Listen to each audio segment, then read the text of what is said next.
Everything we knew was based on lies. Look out there. Then what was the purpose of the war? The Varric champion didn't just laugh, he performed it. Arms spread wide, massive chest heaving, 3 rows of serrated teeth visible to every camera in the arena. Korith Val turned to the crowd and let the sound fill 40,000 seats like thunder rolling down a mountain. Then he pointed at the human standing on the opposite platform and laughed again, louder so that even the delegates watching from the pressurized observation boxes could feel the vibration through the glass. The human didn't move. She just watched him.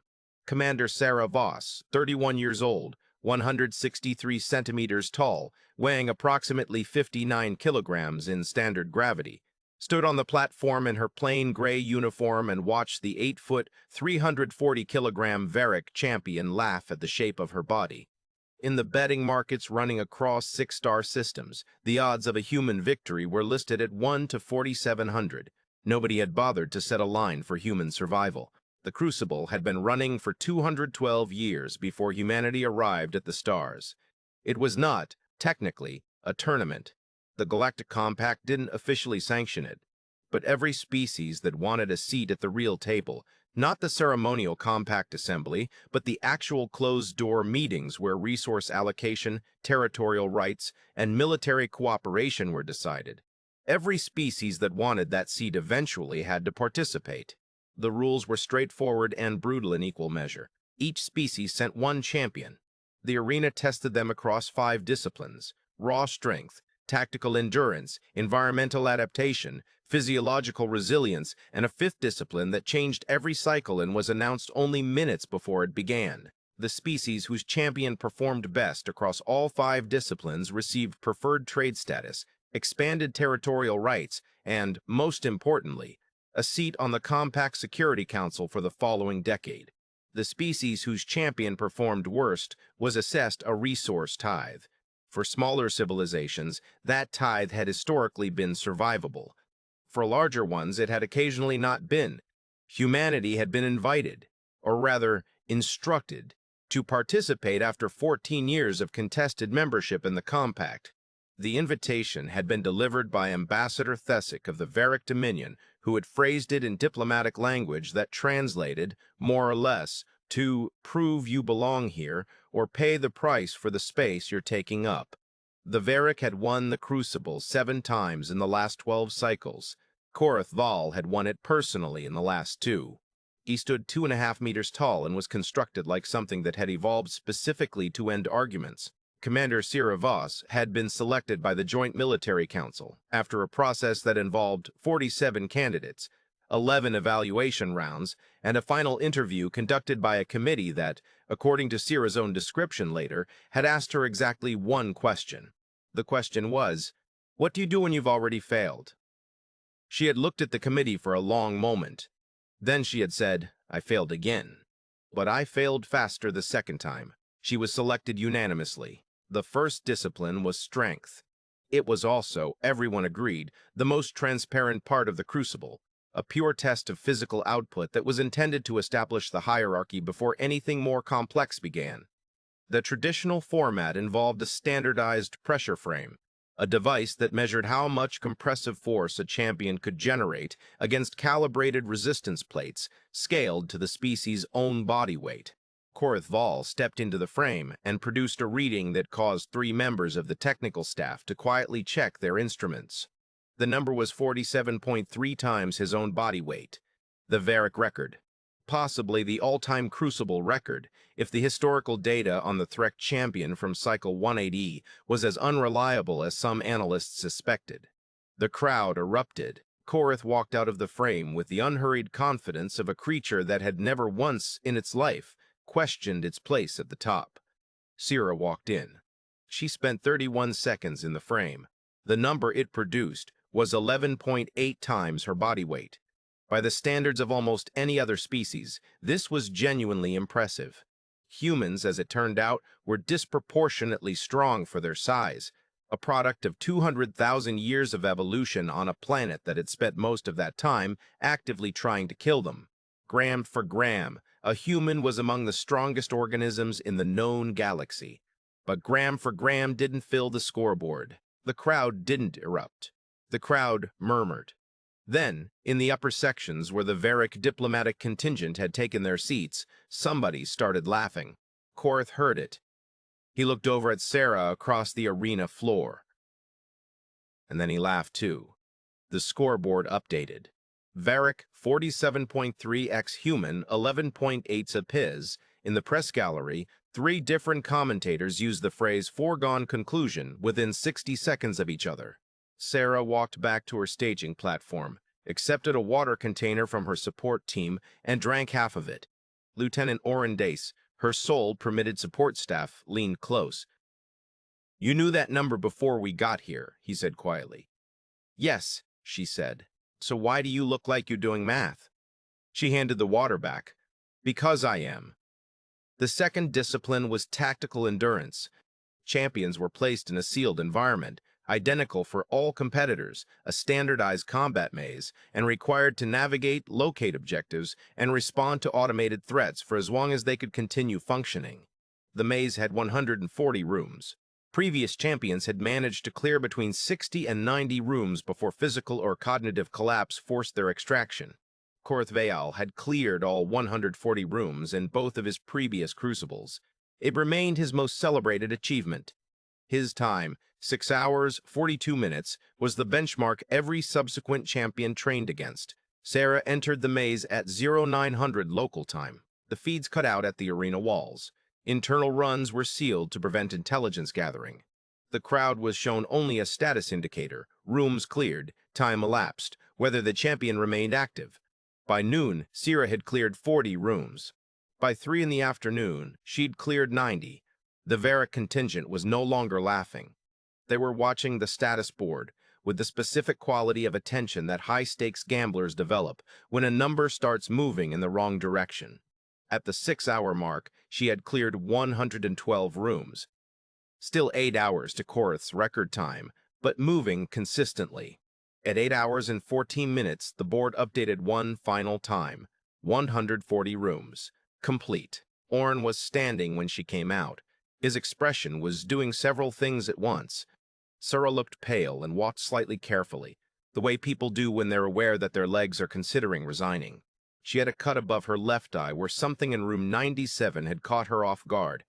She had dried blood on her knuckles. The crowd made a sound that wasn't quite applause and wasn't quite silence. "You cleared it," Oren said. "The automated threats in the maze," she said. They were calibrated for Varric response times, Varric sensory processing. She accepted water, drank all of it. They were too slow. He stared at her. "You mean the maze was designed to test the Varric, not us?" She looked at the scoreboard, which was calculating normalized scores. "We weren't supposed to be able to clear it at all. They never considered that we might process threat information on a different timeline." She sat down carefully on the staging bench. "Get some food in me," she said. "The third discipline is in 4 hours." The third discipline was environmental adaptation, and this one, everyone knew, was where humanity was expected to disappear from contention entirely. The environment chamber could be configured to simulate conditions from 37 different registered planetary profiles in the compact database. Champions were required to perform a series of standardized physical and cognitive tasks inside the chamber as the environment shifted through 4 configurations, each more extreme than the last. For most species, the chamber topped out at their own world's most hostile natural conditions. For the Varric, that meant high-pressure atmospheric environments with heavy particulate content and elevated gravity. 1.4 standard, which the Varric found deeply comfortable and which historically left other competitors struggling. The chamber's 5th configuration, the one added specifically for this cycle, had not yet been announced. Earth's standard profile was filed in the compact database. It was not, to put it diplomatically, an impressive entry. Earth had 1.0 standard gravity, oxygen-nitrogen atmosphere, moderate temperature range.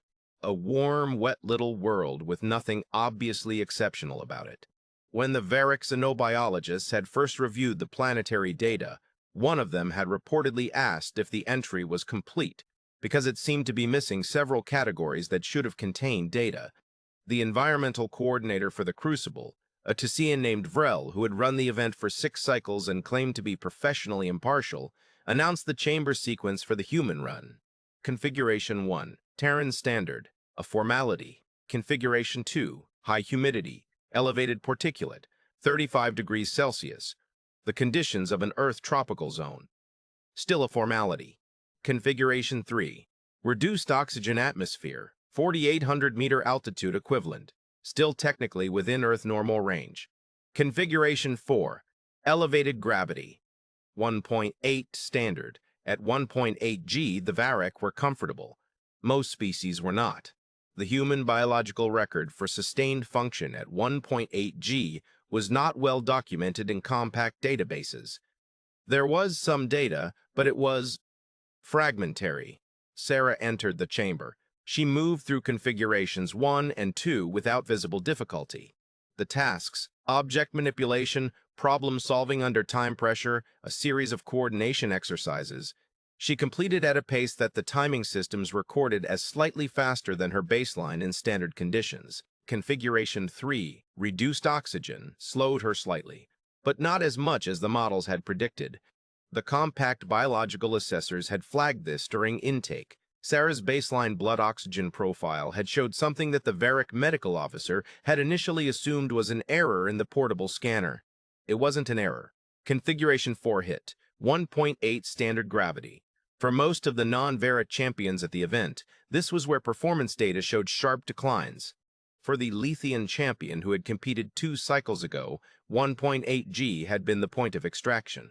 Sarah slowed, but she kept working. The tasks required fine motor control, and under 1.8 G, her movements became more deliberate, more measured, but she completed each one. The efficiency score dropped, but the completion rate held. Korath Val was watching from the observation gallery. He had his arms crossed. He wasn't laughing. Ambassador Thesic leaned toward him. The 4th configuration will not be a problem. The small ones aren't meant to function at 1.8, Korath said. It wasn't a boast. It was a question wearing a statement's face. They don't normally, Thesic agreed. This one has modified oxygen uptake and skeletal density outside the normal human range. The medical team flagged it. What does that mean? Thesic didn't answer immediately. He was watching Sarah's hands as she completed the final task of Configuration 4, a locking mechanism that required sustained grip pressure. The mechanism, like everything else in the chamber, was calibrated for a Varrock hand. At 1.8 G, with fingers that were a third the size, maintaining the necessary pressure should have been physically impossible. She completed it with 11 seconds to spare. It means, Thesic said slowly, that we may not know as much about them as we thought. The chamber reset for Configuration 5. Vrel's voice came over the system. The 5th configuration for this cycle has been selected, gravity 4.2 standard. The observation gallery went quiet, 4.2 G. That was not standard crucible range. That was the surface gravity of Var Prime, the Varrock homeworld. A number that even most Varrock found physically challenging for sustained activity. No non-Varrock champion had ever been subjected to Configuration 5 conditions above 2.5 G. It was within the technical rules, but only barely. Orin was on his feet in the support area. The compact observer sitting nearby didn't look at him. The configuration parameters allow for anything within physiological survival range for the competing species, as assessed by their own medical data intake. The human's file indicated. Her file, Orin said carefully, indicated what exactly? The observer consulted his datapad. It indicated skeletal density and cardiovascular output significantly beyond the human species mean. The assessment model determined that 4.2 G was within survival range, Orin said, not functional range. The rules, the observer said, do not distinguish between the two. The chamber sealed. At 4.2 standard gravities, the human body becomes a problem for itself. Blood pools. The cardiovascular system struggles to push circulation against the additional load. Breathing becomes effortful because the chest wall must work against the weight of itself. Standing requires muscular effort equivalent to, roughly, carrying another human being on your shoulders while also carrying a large backpack full of rocks. At 4.2 G, most humans would lose consciousness within minutes. This was known. What was less well documented?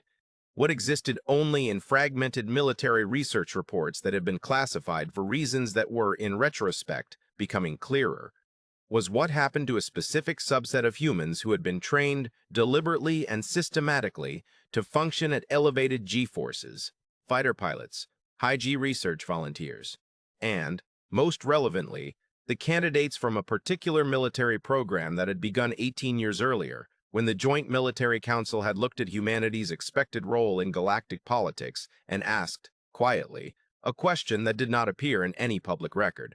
If the crucible is coming eventually, what do we do now to be ready for it? The program had produced 47 candidates. 46 of them had eventually been eliminated for various reasons: physical, psychological, ethical. One had remained. She was currently inside a chamber at 4.2 standard gravities. The observation gallery watched the internal sensors. Heart rate elevated but controlled. Oxygen saturation dropping, but not critically. Movement slow, deliberate, mechanical. She was still moving. Korath stood at the glass and watched. The task set for Configuration 5 was simple by design. The Crucible Committee had not expected anyone but a Varric champion to reach it, and had not designed it to be particularly interesting. Lift a series of weighted blocks from floor height to a marked shelf. The weights were calibrated to be manageable at 4.2 G for a Varric physique. For a 59-kilogram human at 4.2 G, each block represented a load roughly equivalent to what she had weighed in standard gravity. She picked up the first block. Her arms shook. The feed showed it clearly, muscle tremor. Controlled, not collapse. She moved to the shelf. Set it down. Korath's jaw tightened. She picked up the second block. "This isn't possible," someone said in the gallery. "The cardiovascular output," Thesic said quietly. He was looking at the biometric feed. "She's maintaining." How is she maintaining? The answer, the real answer, was sitting in a military research file that had never been submitted to the compact biological database in full. The summary version was this: the human cardiovascular system, when trained correctly and under the right conditions, could produce what xenobiologists had taken to calling controlled emergency performance, a state in which the body essentially treats extreme physical stress not as a crisis to shut down from, but as a condition to solve. It was a product of having evolved as persistence hunters on a planet where stopping was frequently fatal. Human bodies, when trained and pushed past the point where most organisms quit, didn't just slow and fail. They found a lower gear and kept going. This was not magic. It was not a superpower. It was 200,000 years of Earth telling the species, you can rest when you're dead, and you'll die if you rest, so find another option. Sira found the lower gear. Block 3. Block 4. By Block 6, she was on her hands and knees between lifts, head down, breathing in long controlled pulls, managing blood flow through posture because her body knew, because she had trained it to know, that staying low reduced the cardiovascular distance her heart had to fight against. Block 7. Block 8. The chamber's timer ran out. Silence in the observation gallery. The doors opened. The gravity dropped to standard as she crossed the threshold. Oren was there. She grabbed his arm and didn't fall, though it was a near thing. "The blocks," she said. "You got 11 out of 12, he said. She closed her eyes briefly. "Not the record." "Sira, you completed 11 blocks at 4.2 G. The previous non-Varec record in Configuration 5 was 0 blocks at 2.5 G. She stood up straight, which took a moment. "What's the scoring?" The scoreboard, when it updated, produced a result that caused the compact statistical system to run a self-diagnostic because the distribution was outside the parameters it had been designed to expect. After 3 disciplines, the standings were Varric, first human, second. The gap was not small. Korath's strength performance and his superior maze time had given the Varric a significant lead, and Sarah's 11 blocks versus a theoretical 12 for a Varric champion meant the environmental score hadn't closed it. But she was second, clearly, unambiguously second. Ahead of the Tessian champion, ahead of the Lethian, ahead of the Dorn. In the observation gallery, nobody was laughing. Thesic found Korath standing apart from the others. "She won't catch you," Thesic said. "The gap is too large." Korath was quiet for a moment. When he spoke, his voice had lost the performance quality it had carried in the arena. He sounded, Thesic thought, like someone who was doing math he didn't like the answer to. "The fifth discipline," Korath said. "The one they haven't announced. It won't change the arithmetic." "What is it?" Thesic looked at his datapad. The fifth discipline for this cycle had been submitted by the host planet's committee and sealed until the final day. He had the file. He opened it. He read it twice. "What is it?" Korath asked again. Thesic set the datapad down slowly. "It's a survival exercise," he said. "Unarmed, no tools, no support team. 48 hours in the Crucible Wilderness Preserve. The champion must reach 3 marked checkpoints in sequence to score full points, partial points for each checkpoint reached before time expires." Korath nodded. "Wilderness survival. I trained for this." "The preserve," Thesic said, "is on the Varick continent, Northern Highland Zone." Korath almost smiled. "Then, the gravity there," Thesic said, "is 2.1 standard. Due to the density of the highland bedrock, it's native terrain for our physiology." Korath did smile, fully this time. "Then the human's performance in the chamber won't translate. At 2.1 G sustained, in actual wilderness conditions. No monitoring, no support, no safety chamber. She won't make the first checkpoint." Thesic was quiet. "She won't," Korath said. "You agree." "I agree that no human has ever operated independently at 2.1 G for 48 hours, Thesic said carefully. "I also agreed 2 days ago that no human would complete Configuration 5. That assessment was," he paused, "partially incorrect. 2 different things. The chamber was a controlled environment. She could manage it because she knew what was coming, because she prepared. Wilderness is unpredictable. At 2.1 G, over 2 days, in terrain she's never seen." "Yes," Thesic said. He picked up the datapad. "You're probably right." He didn't sound like he thought he was. The Wilderness Preserve covered approximately 4,000 square kilometers of highland terrain. Cold, rocky, significant elevation change, native predator species.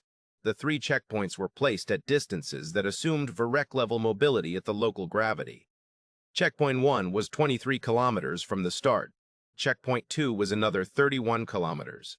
Checkpoint 3 was 19 kilometers from there, 73 kilometers total. In 48 hours, at 2.1 standard gravity, in unknown terrain with no equipment. The champions were released at first light. Korath moved immediately and powerfully. He knew this landscape. His family had territory in the highland regions. He moved with the practiced efficiency of someone walking through their own home at speed. Sarah moved more carefully. The first hour she spent more time observing than moving. The highland terrain had its own logic, drainage patterns, wind shelter, the way the native vegetation clustered around areas of stable ground. Earth had terrain like this: colder, thinner air, different plants, same underlying geology. She read it the same way she'd read Chilean Altiplano, same way she'd read the mountain warfare training ground in Norway. Her pace was slower than Korath's. It would always be slower. At 2.1 G, her body was working against roughly twice its own weight with every step, and no amount of cardiovascular conditioning changed the basic physics. But she didn't waste energy. Every step went somewhere useful. Every rest stop was in shelter, protected from the wind that at 2.1 G carried genuine danger of exposure. By midday, Korath had covered 18 kilometers. Sarah had covered 11. At sunset, Korath reached checkpoint 1. Sarah was still 4 kilometers out. She stopped at last light and found a rock overhang that blocked the wind. She ate nothing because there was nothing to eat, and she had not been provided any. She drank from a stream, which in Varick, highland terrain, was a risk. The mineral content of highland water was calibrated to Varick biology, and the dissolved compounds were mildly toxic to most species. Mildly. human liver function, it turned out, had evolved on a planet where water sources regularly contained compounds that would hospitalize most galactic species. The human digestive system was, among xenobiologists, occasionally described as disturbingly tolerant. Earth water had historically contained bacteria, parasites, mineral compounds, and occasional industrial runoff that had simply been absorbed, processed, and eliminated by a species that had spent its entire evolutionary history drinking whatever was available because the alternative was dehydration. She drank. Her body processed it. She slept 4 hours, woke before dawn, and kept moving. Korath reached checkpoint 2 at hour 31. He had 17 hours to cover 19 kilometers and reach the final checkpoint. Easy. He found a sheltered area and rested because he was capable of strategy, and there was no benefit to exhausting himself. Before the final leg, he was lying in the shelter when the tracking system updated. Checkpoint 1, human, confirmed. Time, hour 18. He sat up. She had reached checkpoint 1 at hour 18, in the dark, moving at night on terrain she'd never seen, at 2.1 G. He checked the next update. Checkpoint 2, human, confirmed. Time, hour 29. He had reached checkpoint 2 at hour 31. She had reached it at hour 29. Korath stood very still. He understood, with the clarity of someone who has spent their entire career being the most physically capable creature in any room, that something had gone wrong with his model of the situation. He had assumed, they had all assumed, that her chamber performance was a managed exception, that the controlled environment had allowed her to demonstrate something that wouldn't survive genuine field conditions. But field conditions were where humans had been shaped, not in chambers, not in arenas, in actual wilderness, with actual uncertainty, with actual danger. The highlands were cold and rocky and unforgiving. They were, by Earth standards, a moderately challenging environment. The gravity was brutal, yes, but the cold was manageable. The terrain was navigable. The predators, he'd seen 2 of them during the night, staying away from his fire, were large, but they moved predictably. She hadn't been fighting the wilderness. She'd been reading it. He started moving. The final 19 kilometers were a race, though neither of them knew it in real time. The tracking updates came every 2 hours, and the numbers told the story in retrospect. Korath reached checkpoint 3 at hour 44, 4 hours to spare. He marked his arrival, drank from his water supply, and waited for the extraction vehicle. The tracking system updated. Checkpoint 3, human confirmed. Time, hour 43. He read it 3 times. She had reached checkpoint 3 1 hour before him. The extraction vehicle arrived. Korath climbed in. Sierra was already there, wrapped in a thermal blanket, holding something warm, looking out the window at the highland terrain with an expression that Korath couldn't immediately interpret. Not triumph, not exhaustion, something more like attention, like she was still taking notes. He sat across from her. She looked at him. Neither of them spoke for a long time. Then Korath said, "The water." "What?" "The highland streams. You drank from them." "Yes. They're toxic. To most species." "Mildly," she said. "Our bodies manage it." He was quiet. Then, "How did you move at night?" "The highland terrain. The rocks. There's no light source once the moon set." "There's starlight," she said, "and we have good low-light vision. Not perfect, but good enough. Re-navigated at night for most of our evolutionary history. We're prey animals as much as predators. Prey animals that don't navigate at night become food." "Prey animals," he repeated. "Originally," she said. "We got better at the predator part." Korath looked at his hands. Large, powerful, perfectly calibrated for the environment he'd just walked through. Then he looked at hers, smaller, less impressive, still functional. "The final scoring," he said. "I still won." "The aggregate. You still won," she confirmed. "Your margins in the first 3 disciplines were too large. We'll be 3rd or 4th in the final standings." "Then why—" He stopped. Started again. "Why did you perform like this? If the outcome was already determined." "Because the outcome of the crucible was never the point," she said. He looked at her. "The crucible tells the compact who won," Sarah said. What we perform today tells the compacts something else. It tells them what humans can do. At 4.2 G, on overnight terrain at 2.1 G, drinking water that would hospitalize a Tessian. She pulled the thermal blanket slightly tighter. We didn't come here to win the crucible. Then what did you come here to do? She looked at him steadily. We came here to be understood. The final ceremony was held 2 days later.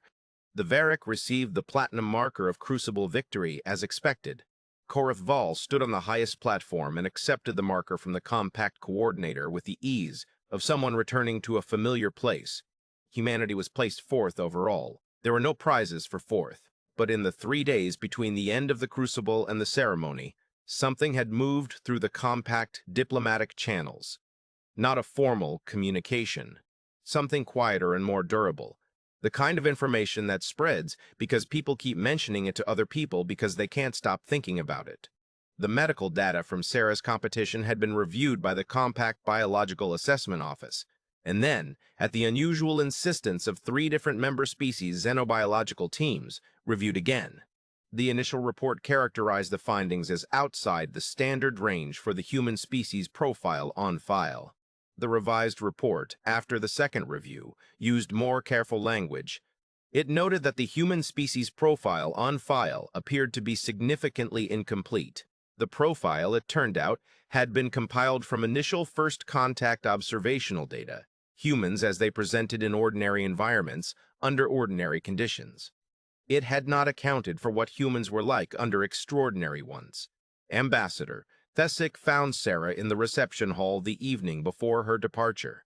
He was, she noted, not accompanied by his usual staff. He had come alone. The Security Council, he said, without preamble, has asked me to communicate their interest in expanding the biological assessment protocol for your species. That's diplomatic language, Sarah said. What do they actually want? Thesic was quiet for a moment. He was not accustomed to having his diplomatic language declined. They want to know, he said finally. How many of you are like you? Like me specifically, she asked. Or like humans in general? Both. She thought about the 47 candidates, the 18-year program, the classified research files. The 46 who had washed out and gone on to other careers and were, in their own ways, still extraordinary by galactic standards. I'm not special, she said. I'm the result of a specific program. But the capacity I demonstrated isn't unique to that program. It's in the species baseline. We just found a way to develop it more deliberately. Thesic looked at her for a long moment. The Compact Security Council, he said slowly, is going to want to discuss a treaty. I know. A military cooperation treaty, with significant resource provisions. I know. Ambassador, he said, and it was the first time he had used the word in addressing her. Your government knew this would happen. When they sent you, this was the intended outcome. She didn't answer immediately. She picked up her drink, which was one of the Terran options the reception hall had imported for the event, coffee, which the Varric found inexplicably stimulating and which the Lethians had reportedly described as liquid aggression, and took a sip. We came here to be understood, she said again. The Compact has been making decisions about humanity based on incomplete data for 14 years. They thought they knew what we were. A small species, modest technology, warm planet, nothing remarkable. She set the cup down. We thought it was time to give them better data. Thesic was quiet. The Crucible was a test, she continued, but not the kind anyone was running. You were testing us, he said. We were providing information, she said carefully. What the Compact does with it is the Compact's decision. He looked at her the way Korath had looked at her in the extraction vehicle, with the expression of someone revising a model they'd been confident in. The Security Council will meet in 6 days, he said. I expect a formal invitation to your government will be transmitted within the week. I'll pass that along, Sarah said. He turned to leave, then paused. The stream water, he said. In the Highlands. You genuinely processed it without serious effect.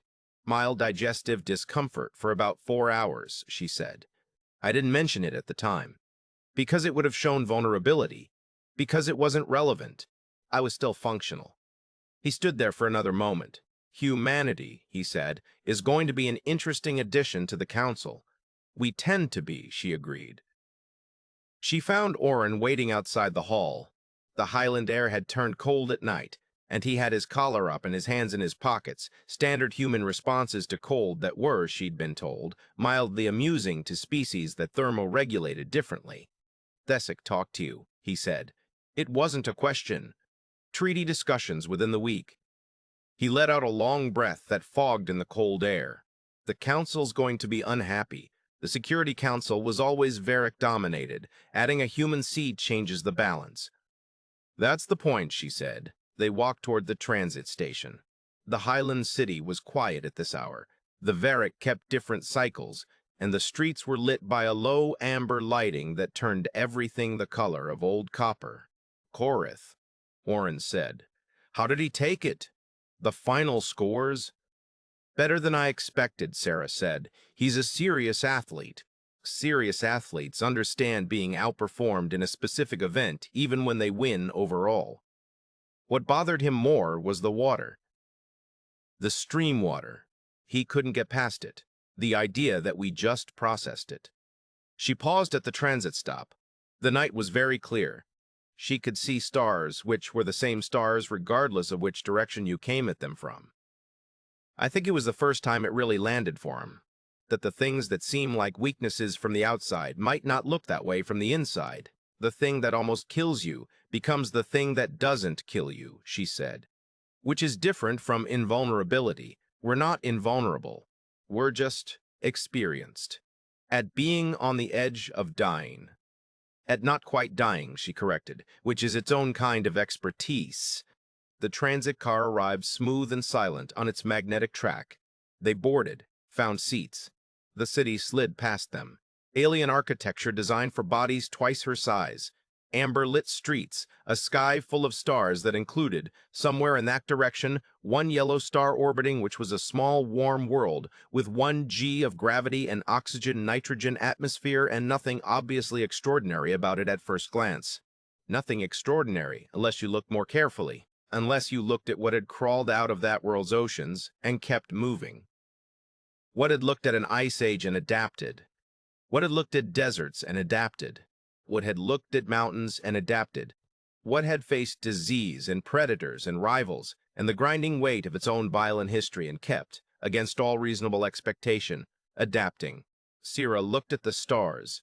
The crucible had lasted 5 days. The program that put her there had lasted 18 years. The species that produced the program had been building toward this moment for 200,000 years, which was, by galactic standards, not very long at all, but had nonetheless been enough time to develop fire, language, physics, orbital mechanics, faster-than-light travel, and the specific capacity to stand in an arena at 4.2 times standard gravity and keep lifting things. She was not the best human who had ever lived. She was not even the most capable candidate from the program. She'd barely edged out the candidate who finished second, a quiet man from Osaka who had then gone on to lead the terraforming initiative on New Meridian. She was just the one who had been here, this week, doing the thing. The transit car turned a corner and the stars shifted behind the city lights.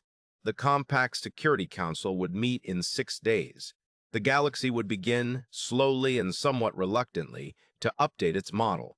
And somewhere on the other side of a particular arm of the galaxy, a yellow star held a small, warm world in its orbit, a world that had been trying to kill the things that lived on it for as long as it could remember, and had instead, quite accidentally, created something that the killing had only made more dangerous. The car arrived at the station. Sierra stood, straightened her uniform, and walked into the amber night. She had a report to file, a debrief to prepare, and a government waiting for her signal.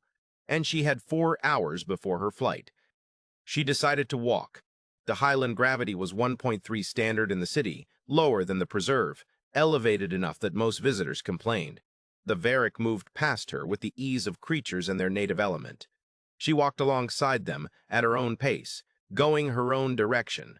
She had been to harder places than this. She would go to harder places still. That, in the end, was the thing the galaxy kept miscalculating about humanity. Not that humans were strong.